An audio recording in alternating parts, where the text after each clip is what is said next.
everyone, my name is Sophie Enever and I am a qualified children's wellbeing practitioner working within the Lincolnshire Partnership Foundation Trust. I'm currently working in the Boston and Skegness mental health support team, and I've been asked to provide a little bit of information today about my role as a CWP, what it entails and what the training is like. In terms of my background, I started my career in children's residential care, working in a children's home run by Lincolnshire County Council. I stayed here for a few years and built up my knowledge in supporting children and young people with mental health difficulties, trauma, and then different learning difficulties and disabilities. And then moved on to an assistant wellbeing practitioner role within the Healthy Mind service, and that focuses on the wellbeing support for children, but for those with mild to moderate mental health difficulties. I didn't have to have any specific training or education for that role. I was offered it purely based on my experiences of working with children and young people, and that included experience from both volunteer and paid roles. I also have a BA in psychology, which was helpful, but it wasn't essential. In terms of my background with future goals and aspirations, I always knew that I wanted to work with children and young people, as it's something I'm very passionate about, specifically in the mental health sector. I've also struggled with my own mental health and received support for this, so that made me want to give back and do the same for other people. In order to get a train in place, I had to apply via the usual method for my trust with an application and a personal statement, and then attend a group interview, and that focused on a discussion around a case study and how we think we would support the young person described in the case study. And that was observed by managers from the trust, as well as a rep from the university that the training would be completed with. If you were successful at the group stage, you were then offered an individual interview, and that had multiple questions around working with young people, any previous experience with psychology and mental health, and some scenario questions that covered aspects like safeguarding and confidentiality. The training to become a qualified CWP was a year-long course at the University of Northampton to complete a diploma in children's wellbeing practice. This was funded by my trust, and I completed the training alongside my placement within Healthy Minds. The course started off with 4 days a week at uni and then 1 day in the placement for the first 4 months, and then after this I had 2 days of uni a week and 3 days in my placement until the end of the course. My course was delivered around 60% online and 40% face-to-face. I do live in Lincolnshire, so that was sometimes a long journey to make, but my trust did fund any expenses, which did help me a lot. The course that I undertook was the postgraduate diploma, as I already had an undergraduate degree in psychology, but there were a number of people on my course, including colleagues that I work with, that were completing the undergraduate diploma as I didn't already have a degree. The beginning of the course was information heavy, and that covered basic aspects of mental health with children and young people, such as the 5 areas model and the basics of cognitive behavioural therapy. We then had to complete a role play assessment with an actor who was playing the part of a young person, and we needed to pass this in order to progress further onto the course. The course started at the end of January, but we didn't start to pick up a caseload until around May time, when we had completed more assignments on the basics of low intensity CBT with children and young people.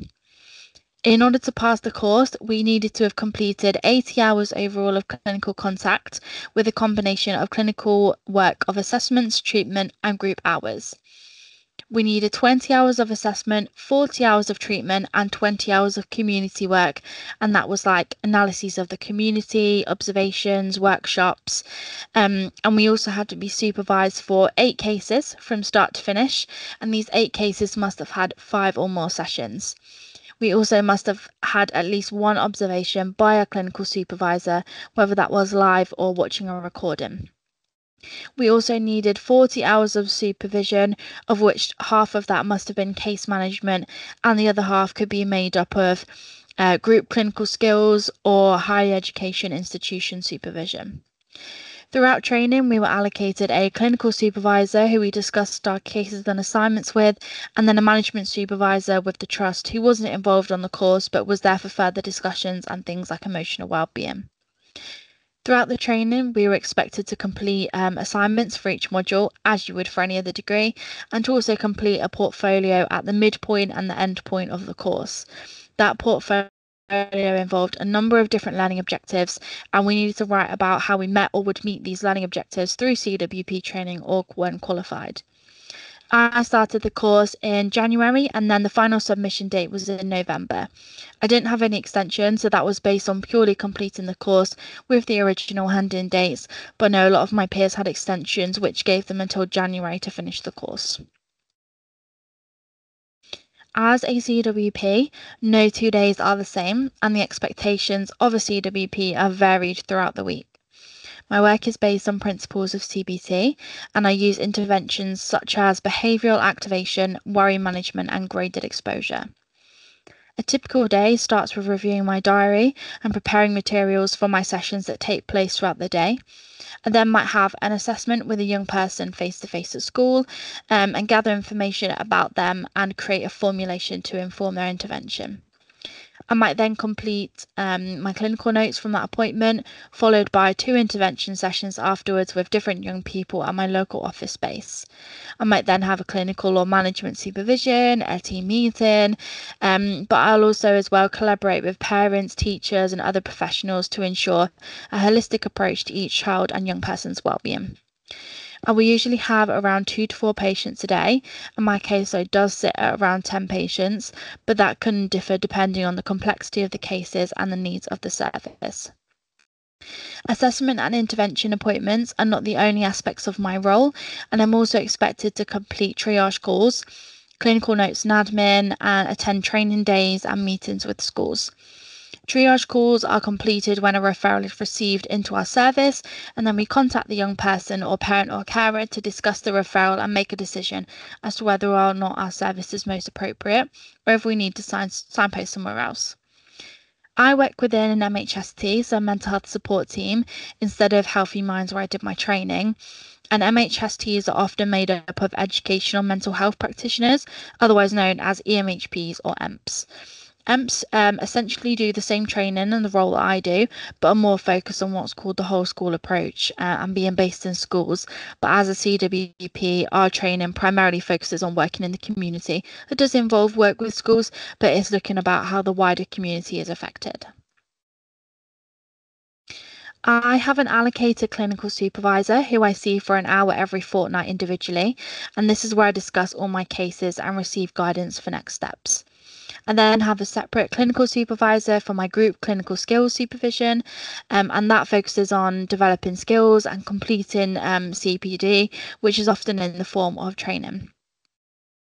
I also have a management supervisor who I see for 2 hours each month in order to discuss how my work life is going, my personal life, and covers any concerns around emotional well-being, work-life balance, and team dynamics. That supervisor is the band 7 who runs my team and supervises everyone else in my team, whereas my clinical supervisors for case management and group skills will only be qualified CWPs or CBT therapists. And I do need to have a certain amount of supervision across the year in order to keep my registration. So as CWPs, you do need to be registered with either the BABCP or the BPS. You can work as a CWP with either of these registrations as far as I'm aware, but each of them offers additional aspects to registration such as other training or CPD opportunities, so it depends on what you want to get out of your registration as to which one you go for. But the CWP course you do has to be accredited by the BPS regardless in order for you to gain your registration. I'm registered with the BABCP. I had to pay for this personally, but I am aware that some trusts may fund this for you in order for you to continue in the role with them.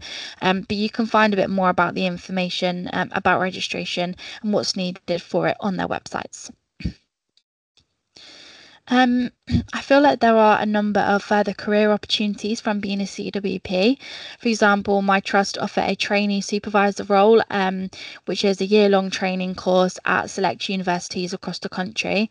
And that allows you to become a CWP or EMHP supervisor, but you do have to have 2 years experience of being a CWP or EMHP in order to qualify for the trainee post. Or you can also progress to become a CBT therapist, and that involves going to university again for a year-long course at specific unis across the country to become a qualified CBT therapist within the service. You are also offered specific training opportunities such as basic OCD training or basic trauma training, and that can allow you to develop certain skills in these areas. The CWP role also offers invaluable experience of working with children and young people in mental health services, and that can support you regardless to move forward in other aspects of children's mental health, as well as adults' mental health and psychology in general. I think there are challenges to all roles out there, especially within mental health services, but the CWP role is so flexible and amenable that you can just make it work for you. However, it is quite fast paced, it's quite busy. We're expected to fit quite a lot in during our days regarding assessments, treatments, and admin. It can be overwhelming at times when we're aware of the ever growing numbers on our waiting list, and that can add some additional internal and external pressure to try and support as many patients as you can, but also provide appropriate and person centered care.